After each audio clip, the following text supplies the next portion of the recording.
Dimanche 25 juin 2023, chers téléspectateurs, c'est toujours un plaisir de vous retrouver dans cette nouvelle édition et merci de nous avoir choisis pour vous informer. Tout de suite, à la une de l'actualité de ce jour, cette année, la célébration de la fête de l'indépendance dans tout Madagascar est axée sur le thème Malagas Mraïn, Madagascar Amanjous. Ainsi, le Fuktan d'Itocité organise un événement témoignant de la solidarité en cette période de fête. Une cérémonie de levée de drapeau aura lieu le lundi 26 juin pour faire plaisir aux enfants à l'occasion de la fête nationale. Et en ce mois des enfants, des activités artistiques et sportives auront également lieu. Les détails avec Cécile Sylvain, Zaranjiansu et Sech Anjianabu. Kermesse pour les enfants, des compétitions sportives pour les jeunes et une fête collective pour les adultes. La célébration du 63e anniversaire de l'indépendance sera particulière pour le Fukuntan à Kansambach. Des événements sont organisés afin de renforcer la solidarité des habitants et donc de la population. C'est notamment le thème de la célébration de la fête nationale cette année.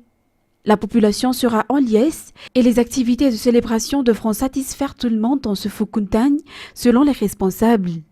Pour la journée de demain, par exemple, tous les citoyens malagasy dans ce Fuktan assisteront à une cérémonie de levée de drapeau, une preuve du patriotisme. Ainsi, le fait de célébrer ensemble la fête nationale est devenu une habitude chaque année pour les habitants de cette cité. En dehors de ce Fukuntan, plusieurs quartiers d'Antananarive ont également mis en place un comité spécial pour organiser les festivités du 26 juin. Une fête conçue pour montrer la solidarité et le patriotisme. En éducation, les résultats du CEPE au niveau de plusieurs circonscriptions scolaires du pays, dont celle d'Antananarive, ont été publiés ce jour. Pour la circonscription de la capitale particulièrement, un taux de réussite de 77,10% a été constaté. Reportage. Les résultats de l'examen officiel CEPE sont progressivement sortis depuis vendredi soir. Ils devraient tous sortir avant le lundi 26 juin, selon le ministère de l'Éducation nationale. Pour la circonscription d'Antananarive en particulier, ce ministère fait état d'un taux de réussite de 77,10% lors de cet examen officiel. Ce taux qui a augmenté par rapport aux résultats de l'année dernière, qui était de 75,70% et de 74,17% en 2021. Par ailleurs, le taux de réussite est également en hausse dans le district d'Avaradjan avec 84,24% cette année contre 82,60% en 2022. De même dans le district d'Atimunjan, où il est de 83,74% contre 82,63% en 2022. 25 juin, journée des gens de mer. Madagascar célèbre également cette journée et le gouvernement joint ses efforts aux marins pour respecter le MARPOL, ou l'accord international de lutte contre la pollution du milieu marin causée par les navires. Madagascar compte actuellement plus de 5000 marins et le ministre des Transports et de la Météorologie leur adresse ses meilleurs vœux à l'occasion de cette journée des gens de mer. Judical Ranjianiri nous en dit plus. Avec les 175 pays membres de l'OMI ou Organisation maritime internationale, Madagascar célèbre également la journée des gens de mer. L'importance de la responsabilité de l'équipage dans la préservation des accidents et la protection du milieu marin est le message véhiculé par le ministre des Transports et de la Météorologie à tous les marins, selon l'objet de l'accord international de lutte contre la pollution marine causée par des navires ou MARPOL. Les efforts déployés par les marins malagasy pour lutter contre cette pollution marine sont palpables et le gouvernement les soutient toujours dans l'accomplissement de leurs tâches. Le gouvernement actuel en assume également l'entière responsabilité et cherche toujours les moyens efficaces pour améliorer l'environnement de marins.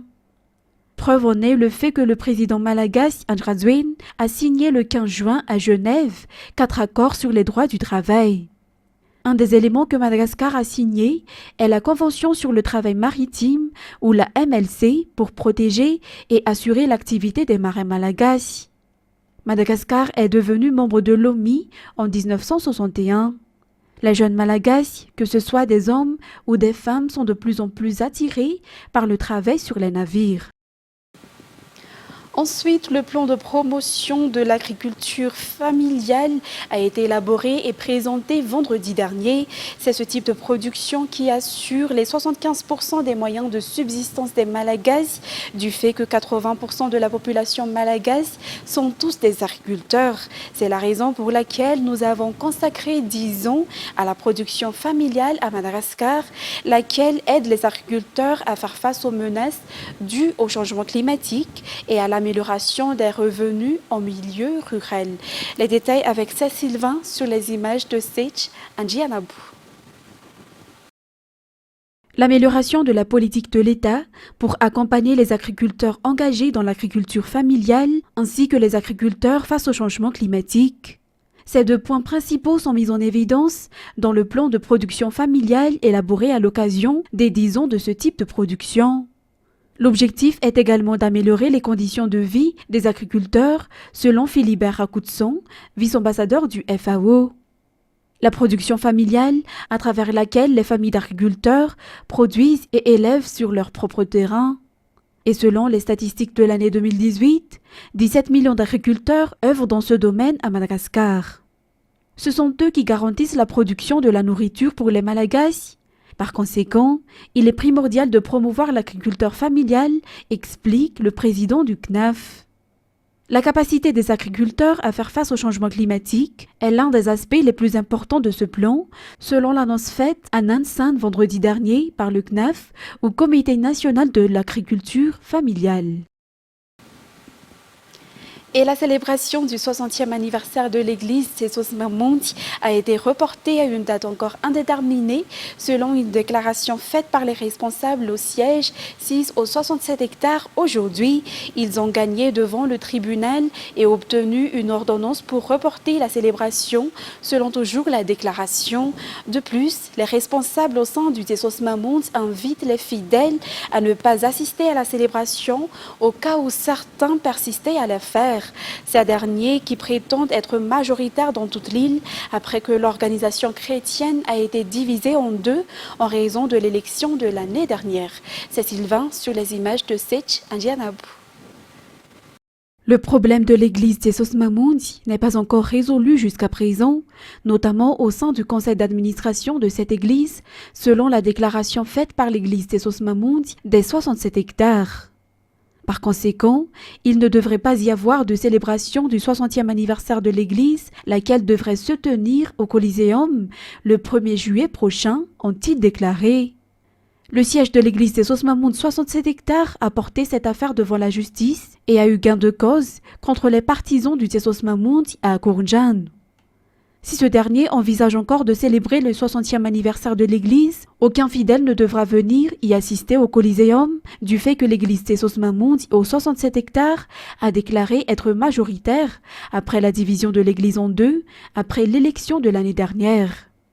À noter que nous n'avons pas encore reçu de commentaires de la part de l'église Tsesos Mamounti à Kourndjan concernant la célébration du 60e anniversaire de l'église. Cette affaire qui fait suite aux différends qui ont eu lieu après l'élection du conseil d'administration de l'année dernière.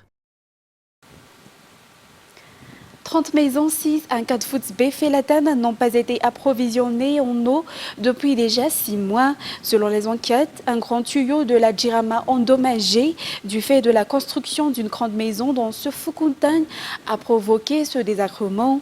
À cause de la détérioration de ce tuyau, une maison est complètement inondée. Ainsi, les habitants ont effectué une manifestation pour alerter la Jirama, ce dernier qui n'a pas encore pris des dispositions pour résoudre ce problème.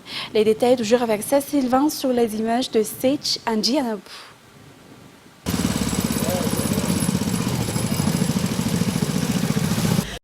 Cela fait déjà 1 an que cette maison 6 à Kadfouts Befelatan utilise une motopompe pour évacuer l'eau qui stagne 4 fois par semaine. Ce n'est pas de l'eau sale ni de l'eau de pluie, mais de l'eau de la Jirama qui remplit leur maison ainsi que leur cours. Selon les explications, une rupture de la canalisation souterraine de la Jirama qui alimente Akadfouts est la source de ce problème et cette maison en est la principale victime. Selon les enquêtes, la construction d'une grande maison au-dessus de la conduite d'eau a entraîné cette rupture. De plus, en raison de ce problème, l'approvisionnement en eau des habitants du Fukdan est également perturbé. Au cours des 6 derniers mois, 30 ménages d'Akadfouz peuvent à peine utiliser l'eau de la Jirama. Des discussions ont déjà eu lieu entre ses habitants et les responsables de la Jirama, mais aucune mesure n'a été prise jusqu'à maintenant. Une source d'information a également confirmé que la Jirama dispose déjà des matériaux pour empêcher la rupture des tuyaux, mais qu'ils n'ont pas été utilisés en cas de faute. En ce qui concerne maintenant les actualités internationales, à l'occasion des élections législatives, les Grecs sont de nouveau appelés aux urnes pour désigner les 300 députés de la Vouli, le Parlement grec. L'ancien Premier ministre de 2019 à 2023 avait remporté le premier scrutin législatif le 21 mai dernier, sans toutefois obtenir la majorité absolue. France 24. Le peuple grec, de nouveau, appelé aux urnes. Et avec cette nouvelle élection législative, la deuxième en 5 semaines, le Premier ministre sortant Kyriakos Mitsotakis vise la majorité absolue pour pouvoir gouverner sans coalition. Sa promesse, celle d'un gouvernement stable. En période d'incertitude, le pays a besoin d'une certaine gestion. Il a besoin d'un gouvernement qui ne sera pas dépendant de majorités fragiles, qui ne sera pas dépendant des lobbies, qui ne sera pas dépendant de l'équilibre des pouvoirs. En tête de liste de ceux avec qui le conservateur ne veut pas partager le pouvoir, la figure de la gauche radicale en Europe, Alexis Tsipras. Malgré le revers cinglant essuyé lors du premier scrutin le 21 mai, le leader du parti Syriza affirme vouloir se battre jusqu'à la dernière seconde. Nous avons 2 plans différents, 2 points de vue différents, 2 visions différentes pour la Grèce. Notre vision est celle d'une société et d'un pays démocratique et juste, avec moins d'inégalités. Un pays et une économie où la richesse augmentera et sera distribuée équitablement entre les citoyens. Grand favori des sondages, Kyriakos Mitsotakis avait déjà remporté le 21 mai une large victoire, avec plus de 40% de suffrages. Pour atteindre cette fois-ci son objectif de majorité absolue, il parie sur un mode de scrutin différent, qui accorde au parti vainqueur une prime allant jusqu'à 50 sièges. Ces derniers jours, l'homme de droite a tenté de mobiliser les foules pour convaincre ceux qui seraient découragés de se déplacer pour un énième scrutin. La campagne électorale a également été marquée par le naufrage d'un chalutier le 14 juin, avec jusqu'à 750 personnes à bord, selon certains rescapés. Un drame qui continue à soulever de nombreuses interrogations, tant sur les circonstances dans lesquelles il s'est déroulé, que sur la politique migratoire controversée de Kyriakos Mitsotakis. Ensuite, les forces du groupe paramilitaire Wagner ont commencé à quitter leur position en Russie sur ordre de leur chef Evgeny Prigojine, qui a fait volte-face après avoir frontalement défié l'autorité du président russe Vladimir Poutine. Même si certains Ukrainiens sont déçus, cet épisode montre la faiblesse de la Russie, selon eux. Les détails sur les images de France 24. Oui, et je pense que même si cela s'est pour le moment, en tout cas, résolu plus rapidement que ce que beaucoup d'Ukrainiens l'espéraient, c'est le cas de le dire. Les mots de Volodymyr Zelensky restent valables, en tout cas pour la plupart des commentateurs ukrainiens. C'est clair que cet épisode a montré une faiblesse de Vladimir Poutine, quelqu'un qui a monté une insurrection ouverte contre des membres de son gouvernement et puis finalement contre lui-même, puisque d'abord, quand le FSB a ouvert une enquête contre Evgeny Prigojine et Vladimir Poutine a fait un discours en disant qu'il était un traître, que Prigojine était un traître et qu'il fallait qu'il soit puni. Finalement, il ne sera pas puni, il aura négocié, certainement il aura obtenu certaines choses qu'il voulait, on l'ignore exactement, mais ça ressemble plus à des règlements de compte entre mafieux qu'au fonctionnement d'un État qui se veut une puissance mondiale. Alors c'est un épisode que les Ukrainiens veulent et c'est aussi l'argument qu'ils veulent présenter au monde montre la faiblesse de la Russie, montre que la Russie est un État effectivement chaotique, comme Volodymyr Zelensky l'a dit.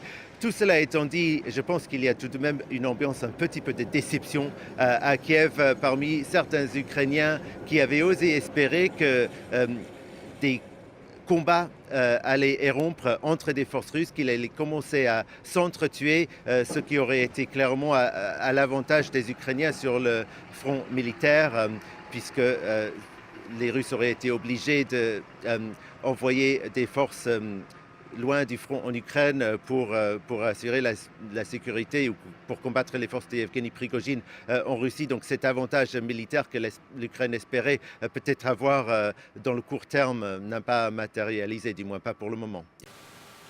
Alors que les forces du groupe paramilitaire Wagner ont commencé à quitter leur position en Russie sur ordre de leur chef, Evgeny Prigojine, qui a fait volte-face après avoir frontalement défié l'autorité du président russe Vladimir Poutine. Les médias américains révèlent que Washington avait connaissance des projets du patron de Wagner, France 24.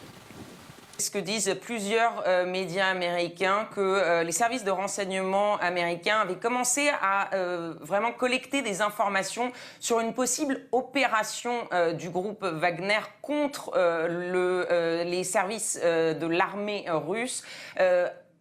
Aussitôt que la mi-juin possiblement. Ils ont commencé à avoir certaines informations, ils n'avaient pas vraiment d'idée sur la nature de cette opération, sur la vitesse, sur la date de l'opération, mais ils avaient collecté assez d'informations pour s'en préoccuper et surtout pour transmettre ces informations, non seulement à la Maison-Blanche, mais aussi au Pentagone, au département d'État et même au leadership du Congrès américain. Ces informations, depuis la mi-juin, se sont vraiment aggravés, accentués, ils ont eu plus d'informations et il semblerait que les services de renseignement américains savaient également que le président russe lui-même, Vladimir Poutine, était au courant des plans de Prigojine, mais ils ne savent pas quand Vladimir Poutine a été au courant. Il y a deux raisons vraiment pour lesquelles ils ont gardé cela secret, en tout cas pour le public. La première raison est assez facile à comprendre, c'est qu'ils ne voulaient pas aider Vladimir Poutine, ne voulait pas aider Vladimir Poutine à se préparer pour cette opération.